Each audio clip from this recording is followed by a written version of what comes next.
Oh, hello, this is Tak Chung from Walk with Tak. Welcome to my YouTube channel. If you enjoyed this video, please like, subscribe, and share. Recently, I did a cooking class at my friend's house for his family and a few of his friends. During the cooking class, I cooked a chicken and broccoli dish. Jessica is one of his friends at the cooking class, and she became very interested in this dish. She told me that chicken and broccoli is one of her favorites. However, she told me that she does not have much cooking experience. She said that she came from a family that her parents did not cook very much when she was growing up. She has been eating out a lot, and now with the inflation, she said she just couldn't afford it anymore. And she said the fast cooking system with the 4 attributes of flavor chasing, advanced prepping, stir frying, and template-based cooking will work very well for her. So she asked me how would she get started with this cooking system so she can start cook at home. So I make this video for her. In order to make home cooking sustainable and as part of her daily routine, advanced prepping is absolutely essential. Because with advanced prepping, she can split the prepping and the cooking into 2 separate steps. By prepping the chicken in advance, first of all, she will save money. The idea of advanced prepping is very simple. Basically, you prep everything so that you can go from, say, the freezer to the wok in 10 minutes. The idea is that after you bring the chicken from the grocery store home, you will cut it up in the size that it will be ready for you to use it in stir frying. So anytime when you're ready to cook a chicken broccoli dish like this, you will have your chicken all prepped and ready to go. This is not only true for chicken, you can advance prep all the other food ingredients. Initially, Jessica found advanced prepping was a little bit overwhelming. She did not quite sure what vegetable that she should buy. If she likes broccoli, then initially she should just do advanced prepping for broccoli, and then gradually she can expand to other vegetables. So I told Jessica, after you cut the chicken and put them in Ziploc sandwich bag in such a way that you can freeze them. And anytime when you want to cook a chicken broccoli dish, you just take 1 package of chicken out of the freezer and you put it in a bowl of warm water and you can thaw them out in about 10 minutes. And now you are ready to cook. And this will save her a lot of time. And when she does advanced prepping with 5 pounds of chicken, she will have chicken for about 2 or 3 weeks. And so for this chicken and broccoli dish, I show her how to make the chicken more tasty. In here, I show her how to coat the chicken with a thin layer of cornstarch will give the chicken a crispy texture. And next, Jessica asked me, should she get a wok? As well as what kind of cooking oil should she use. Personally, I use canola oil. But I told her that she can use any cooking oil that she would like as long as it has a high smoking point. There's a lot of debate on the internet of which cooking oil is better. To me, it is very much a personal preference. I use a Cucinary 14-inch stainless steel wok as my everyday wok. First of all, you don't need to have a wok to do stir fry. A frying pan will do the job. A wok is much better because of the shape. Choosing the right wok is also a lot of personal preference. I like this wok because it is very light, weighs only 3 pounds. I also like this wok because the bottom of the wok has a layer of aluminum between 2 layers of stainless steel, making it better for heat transduction. Another reason that I choose stainless steel wok because I like their appearance. They are also very easy to clean and maintain. And I have used this wok over 5 years, and I'm able to keep them clean and spotless.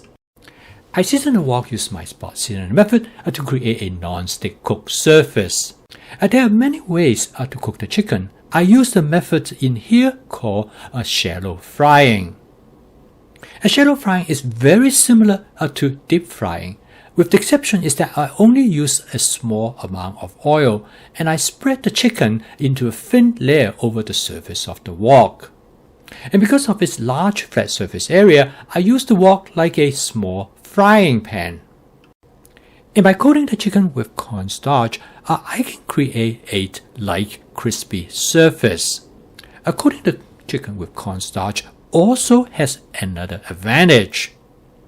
It protects the chicken from the heat, and therefore it keeps the inside of the chicken moist and tender. However, you can also add the chicken directly to the wok as shown here. From my personal opinion, the chicken does not taste as good, but this method is faster and more efficient, and you cook the chicken in a matter of seconds. Once the chicken is about 60 to 70% cooked, I add the broccoli to the wok. A next step is for me to stir fry the chicken and the broccoli together.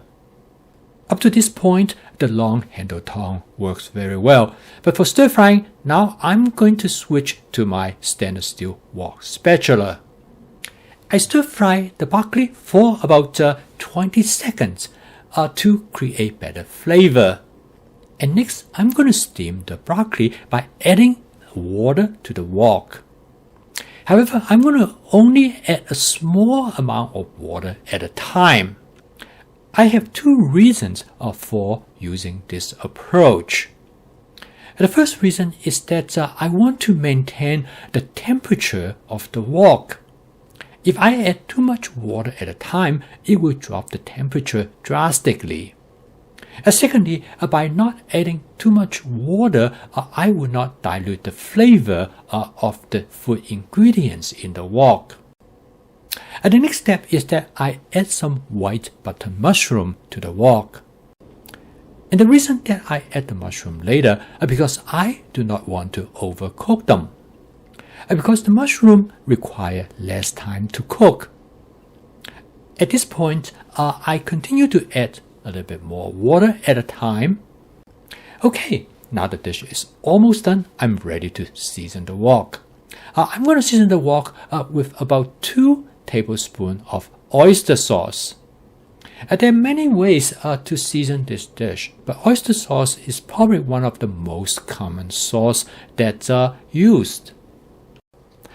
At this point, I use the wok spatula as a scraper to scrape off anything that might have stuck and burned to the surface of the wok. And I call this method spot cleaning because you clean the wok as you cook. The final ingredients I'm going to add to this dish is some cherry tomatoes. I add it way at the end because I do not want to cook them too much at all. It brings a freshness to the dish. The cook time of this dish is fast. It takes only about 6 minutes. So with advanced prepping, you can have this dish cook from the time you walk into the kitchen to have it served on the table in about 15 to 20 minutes. And while you are thawing the chicken, you can actually set the table. So Jessica told me that she really liked this dish, and ever since that I have shown her how to cook this dish, she has been cooking it about once or twice a week. And she makes small modifications each time when she cooks. She adjusts how she flavors the dish. Initially, I show her how to use oyster sauce. Now she has combined oyster sauce with hoisin sauce. She told me that her husband likes spicy food, so she will add a little bit of hot chili oil. And sometimes she will modify the dish with some hot chili pepper flakes. And ultimately, there are many different ways for her to modify this dish. So this is the first step for her to use my fast cooking system. And the 4 attributes of the fast cooking system shown in this dish is flavor chasing, advanced prepping, stir frying, and template-based cooking. This will allow Jessica to make home cooking as part of her daily routine. If you would like to learn more about my fast cooking system, please subscribe to my YouTube channel. So keep on cooking. I will see you tomorrow.